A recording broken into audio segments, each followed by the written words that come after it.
What's up with the extension cord? Why is there an extension cord way over here? About 400 feet of extension cord. Over 400 feet, actually.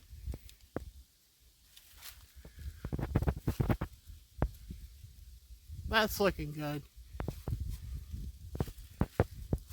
Hey, my channel may be failing, but I'm going to keep making video for a very, very long time.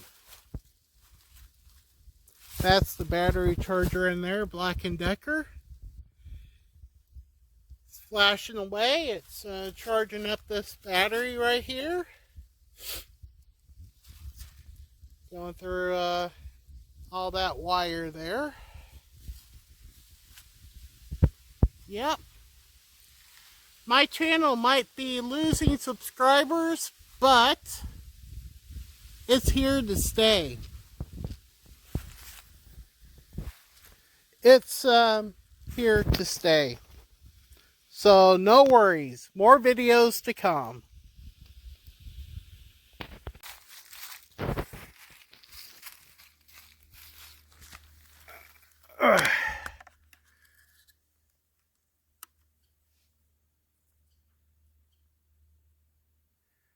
Yeah, that's not good. That's really not good. So I brought the camera home. I put some, pardon my fingers there. Put some batteries in there and look at that. It's complaining that there's no card in there. That's fine, but the display looks great now. So I'm guessing a couple of weeks ago when I had this camera out, and I'll use this thing here to point, I had water seep in underneath here. And I think it got into the display. And I'll show you what I mean. Alright, so this here is the basic board. This is what's inside here. I don't have the infrared here, over here. I don't know why there's a blue light there. But that light is, I think, on this board. It's right by the sensors.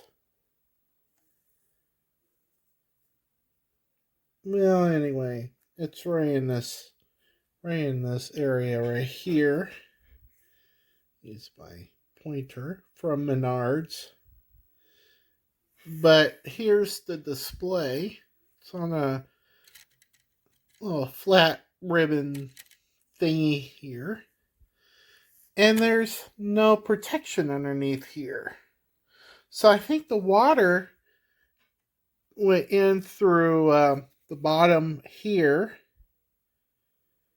because I remember some water getting on this and it went down through here and it got onto this display and got sucked up into the display and just kind of made it all wonky wooky. Little wonky wooky. So it kind of looked bad. But I put another camera on. This one looks good now. So what I'm going to do is I'm going to put it in my dry box. This one is the only one that I really lost. And I really didn't lose this one. This was never on the system. This was...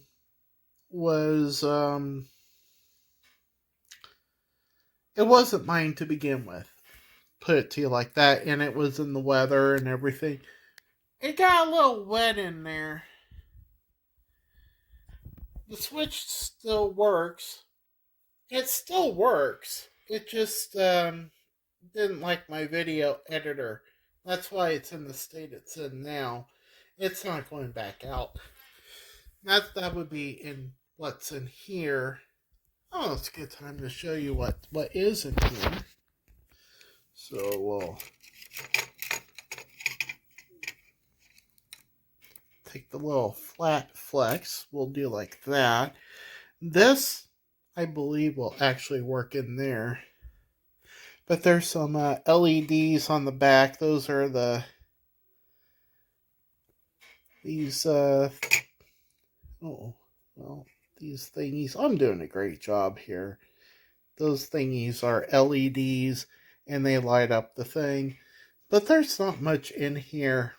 Just a little keypad. This can come off. Let me take that off. That's the back of the keypad there. But there's not really a whole lot to these. The 12 volt DC will go back here first. The 12 volt DC there. That's where I plug into the wiring system. There's where the flat flex goes. And all these components are just kind of jelly bean or whatever. My thing just went off. But, there's like supports and things like that. This white connector here. That thing is for the AA batteries. And this is supposedly a backup battery, but it does steadily squat because these boards are cheap. I'll turn it back over again. This guy right here, if I can center it up again, this guy right here is the processor. It does everything on the camera. It takes the picture from here. We'll open this up. Takes the picture from here, processes it, and then sends it down to the card. These two are the motion sensors. This one would go to this, and then these two go to this. And there's like a Fresnel lens in these that senses the heat of the subject. And when that heat changes, it triggers the camera. All of this goes into here, and then here's some support software here. Might be where the firmware lives. Although it's a little further away from that than what I would like. But, there's not much firmware there. This is for there's like a little thing in here, motorized.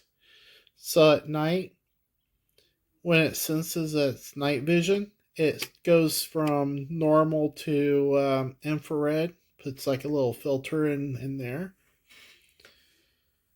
But, and this switch goes from off to set, or as they call it, aim, and then on, or arm. And that's what this switch is doing down here. This connector goes to, I believe, a night. Yeah, it goes to this thing, and it goes to the infrareds. One of these is a day-night sensor that's on that one, and then that is simply just infrared lights. This does a little bit more. And that's basically the tour of one of these $40 wonders from Amazon, basically. So let's get that cap off. Let's get this thing off, and we'll look underneath here. All right, well, that is the sensor right there. All the light from the deer and background and everything falls right there.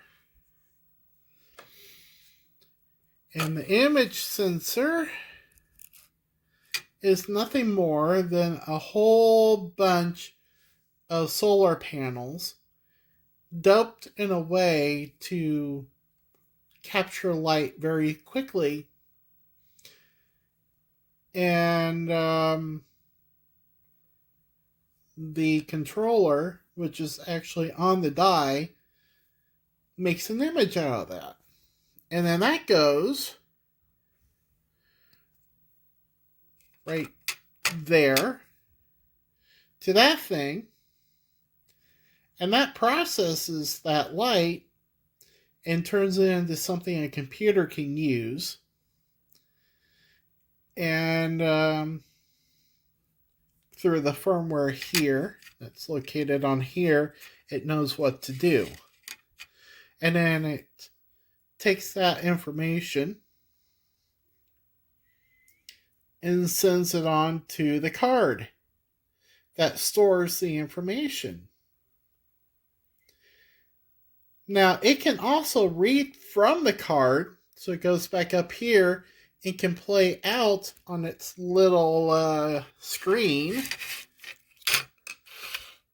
here what's on the card. Although it's now dirty and stuff, but whatever. So it can actually play it back. But I never do. I just pull the card out. And that's all in this thing right here. That's all in that thing right there. And it's amazing how that works. Even though it's a $40 device. And I'm just happy that the water dried up or was whatever in here so that the screen now works again. We'll demonstrate that one more time. No card. Yeah, go figure. But now the screen works. So what I'm going to do is I'm going to pop that. Okay, so here's my dry box. And go ahead and open that. There's that.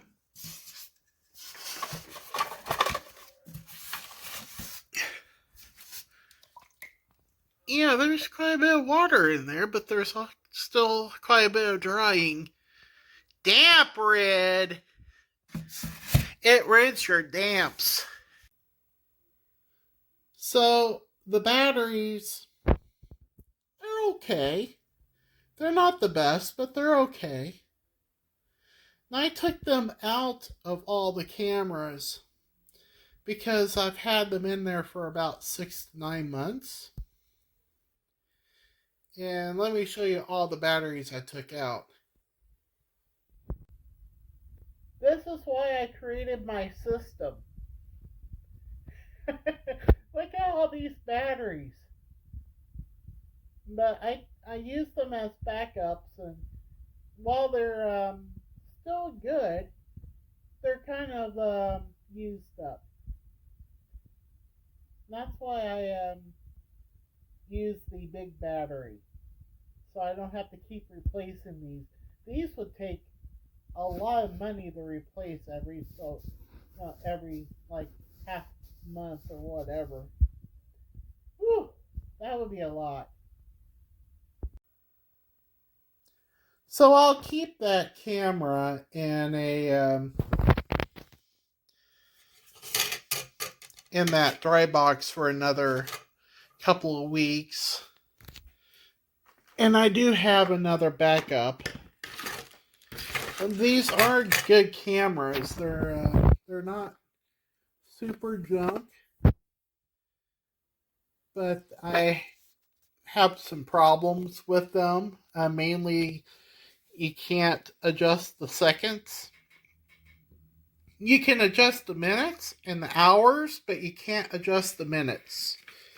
This is brand new in box, and this is going to the farm here in another couple of days.